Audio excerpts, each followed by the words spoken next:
quick pieces of news I wanted to talk about. The Matrix 5 is coming. The Matrix 5 is coming. The Matrix 5 is coming. Not only is the Matrix 5 coming, Drew Goddard is writing and directing. And I like all of this. This is the guy that brought us Netflix's Daredevil.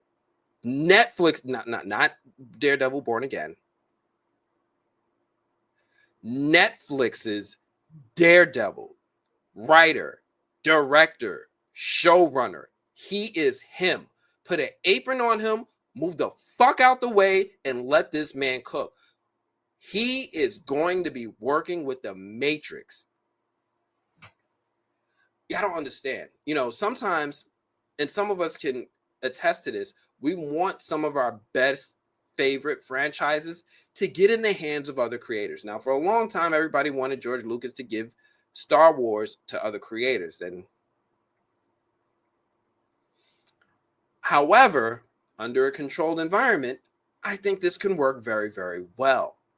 We're getting a revival and return of the Matrix, even after the Matrix 4, what a lot of people didn't like. I liked it. A lot of people didn't like, but it's coming back. Now, I am super excited for this because I totally expect Carrie-Anne Moss, Keanu Reeves to come back. I would love if Lawrence Fishburne can get involved. He recently did an interview with Neil deGrasse Tyson, where they were dissecting The Matrix, because The Matrix is Neil deGrasse Tyson's favorite movie. And he got to sit down with Lawrence, who just can't break character as Morpheus for some reason, going through his favorite moments. And one of the things that he revealed was that he offered his services for The Matrix 4. And he said they didn't respond well or something like that. He downplayed it, but it didn't happen. Even though he said, I'm in if you will have me. And they didn't take him up on his offer, which is, don't get me wrong, I love Yahya Abdul-Mateen. I think he did fine giving us a new Morpheus, but there's nothing like the voice, the gravitas, the cadence of Morpheus. Choose Neo. Like, when we think of the Matrix, I hear Lawrence Fishburne's voice more than I hear Keanu Reeves. I see Keanu Reeves in action, but I remember Lawrence Fishburne's voice. He is the voice and soul of the Matrix to me, kind of like how James Earl Jones is to Star Wars and Darth Vader. So them not bringing him back for part 4, I think, was a huge misstep. I think it would have been critical to have Hugo Weaving and Lawrence Fishburne return. And I hope in The Matrix 5, we get more of the core cast back. We're also getting a revival of, what else are we getting? We're getting The Goonies. The Goonies is coming back. We're getting Beetlejuice 3, right? But where are all the new ideas? I mean, I wouldn't mind some of the bigger creators out there playing with these properties. J.J. Abrams on a Goonies movie? I would be okay with that. I would be okay if J.J. Abrams was like, I'll do it. I'm like, if J.J. Abrams wants to make sequels to Steven Spielberg movies, just one, don't bring them back for more than one, just one. But if J.J. Abrams wanted to make sequels to Steven Spielberg movies, if he said, I want to do Jurassic World, get the fuck out the way and let this man cook. Oh, I want to do the Goonies. Hey, you guys, get the fuck out the way and let this man cook. Sure, I don't see it happening, but I would still love it. Or better yet, how about a Gremlins movie by Jordan Peele? What would that look like? What do y'all think? Like, could either one of these work as a limited streaming series or a movie with these other creators? Or are you just okay with leaving it in the past and never touching it again? Right? Like some people are okay with it. Not everybody's okay with it. Like I often wonder, like, should modern reboots even exist? Should they reflect modern sensibilities or Gen Z sensibilities, or should they just stick to the 80s aesthetics? Let me know what y'all think about this one in the comments, because I was sitting here wondering about this for a while. We got Beetlejuice 2 so many years after the first one. And yes, the movie was fun. Yes, Michael Keaton still plays a great Beetlejuice. However, I felt the movie was tame. I enjoyed it. It made me chuckle, but I didn't feel like I wanted more after that. But we're getting more anyway. So, what do you think could help revive these franchises? There's so many creators I think could do interesting things with these franchises if they wanted to. Fed Alvarez, the dude who did the most recent Aliens movie, let him in the kitchen, let him cook. I would even take Andy Muschietti, bring him in. He'd probably do a great Beetlejuice. Let him cook. Let him cook. But yeah, let me know what y'all think in the comments. We about to get Welcome to Derry, so let me know. Let me see what you guys are saying. Where is my... Here we go.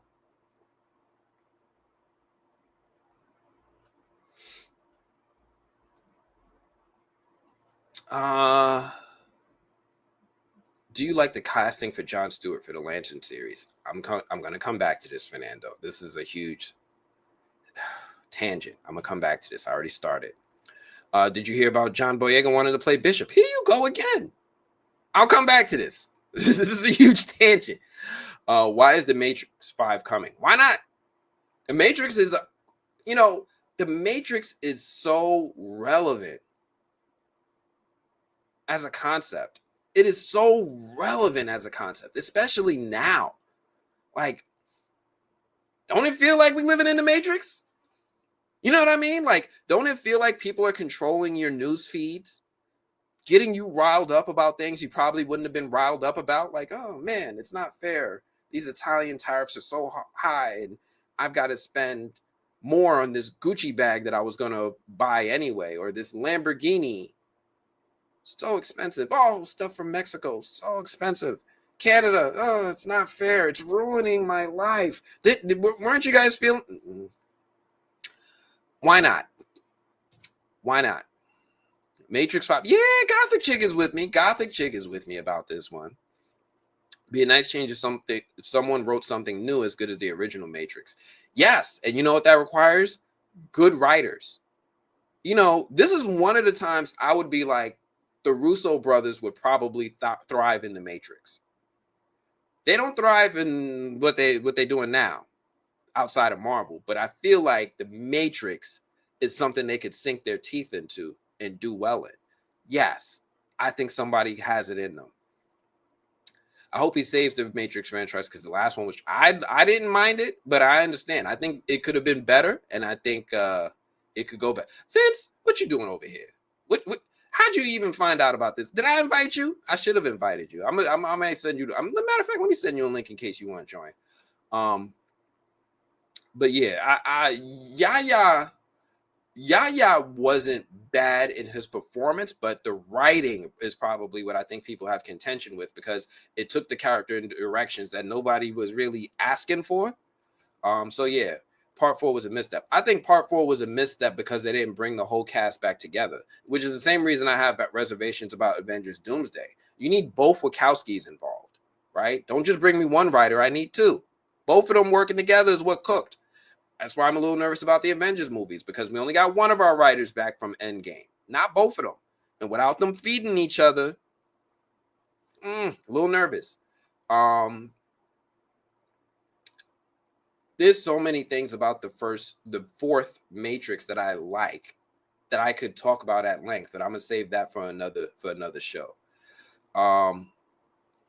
Very happy to hear about another Goonies movie. Gremlins remake is also coming. Yeah, Goonies, do it. I was always hoping to have another Goonies movie as a kid. Do it. I co-signed it, JJ. Yes, see? When you put the right director, the right creator with the right project, I think we all love the idea. Do it. And let Jordan Peele do it, Gremlins or something too. Do it. They got to bring Sloth Man back, Baby Rufino. Yes. What was his name? Hey, you guys. It's Sloth.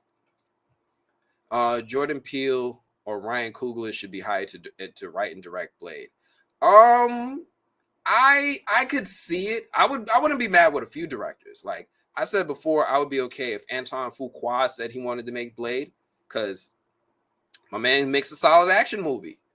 He might not make a good slave period piece like that, but he makes a good action movie. Antoine Fuqua is cooking with these action picks, and I think he understands the assignment well enough to really do it justice if he was interested. So I think there are a few other creators. It's just that there's so many creators that dominate our headlines that it's hard to remember who the other creators are. I think I did this the other day. So there was what's his name? Fukuyama.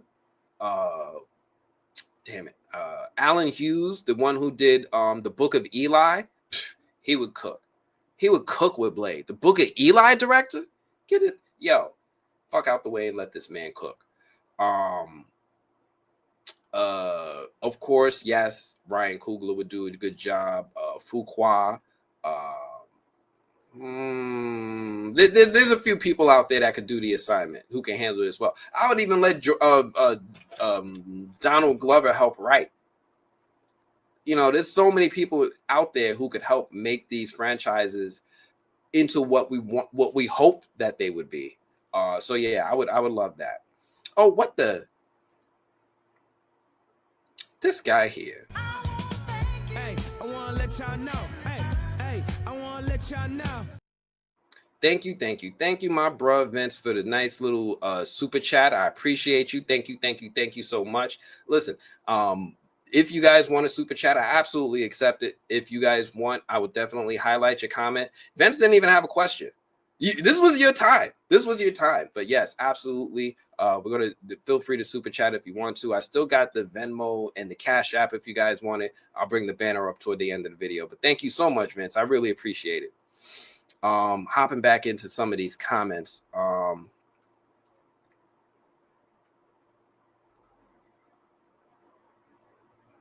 Let's see. I think the world ended in 2003. We now live in a Matrix-like state. That's why we get so many goddamn reboots and sequels. Yeah. You know, how old did you turn in 2003?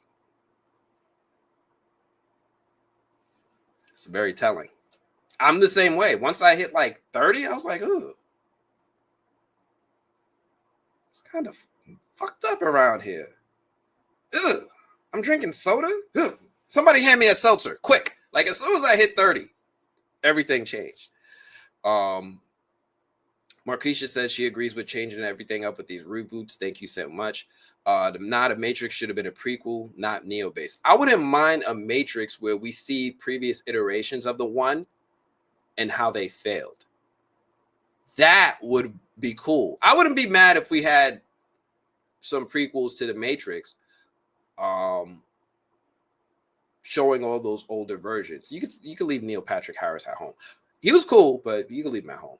And yeah, I'm okay with that, Vince. I'm okay with that. Give me a Morpheus origin story. I would be okay with that too, to see how he got aligned with the Resistance, how he became enlightened, and how he became the figure that he is. I've always felt I was stuck in the Matrix. It feels real. I ain't gonna lie, it feels real. Think about it. If 2002, if Beetlejuice came out then, it would not get a sequel. It depends on the money. Money dictates sequels. Look what happened to the Joker. You make money, you get a sequel. Unless it's a Will Smith movie or other black-led movies. Let me see what else we got. He was really good in the Candyman remake. Yahya Abdul-Mateen was cooking in the Candyman remake, and that was directed by Nia DaCosta, the same actress, director who worked on The Marvels. But when she was able to cook, she cooked. When she wasn't able to cook, we got The Marvels. I heard they purposely made The Matrix 4 bad. I don't think they purposely made it bad, but I think they purposely experimented with it in ways they wouldn't have before because they weren't as motivated to make it. Frankie, I thought you wasn't gonna make it. Aren't you supposed to be watching Sinners? I could swear you told me you was gonna watch Sinners. But thank you for coming through. I appreciate you, Frankie. Why aren't the other writers for the Avengers at the table? I didn't know that. Yeah, it's just I figured it's the original writers were Marcus and McFeely, and I think only McFeely came back. I don't know what happened with Marcus, which is crazy because it felt like there was plenty of financial motivation to bring everybody back with this one. Like Robert Downey Jr. is rumored to have a 9-figure deal out of this, so he gets like a 9-figure deal, which is over $100 million. A private jet. Disney bought him a private jet. He gets to bring his entire entourage. Disney has to pay for all of his 30 to 50 entourage that travels with him. They have to pay for their flights, their hotels, their meals. He gets to have a compound of RVs on set for him and all his friends, and it's over throughout the life of his career as Doctor Doom in the MCU. So it felt like there was a lot of financial motivations to go around. So I don't know why they're not coming back. But yeah, we got this Beetlejuice 2. We've got the Gremlins coming back. We've got Beetlejuice 3, excuse me. We got the Gremlins coming back. I'm curious what everybody is thinking about all these reboots coming back and more. There was some other news I wanted to talk about. Let me make sure I got everything in here. Man, I hate peeling back the curtain and you guys seeing what's in my wheelhouse here. So let me go ahead and stop for a moment because there was one other thing I wanted to touch on very quickly. Because I do like Star Wars to a degree. And there was some news about new Star Wars project that would be based in horror. So let me see if I can find it real quick.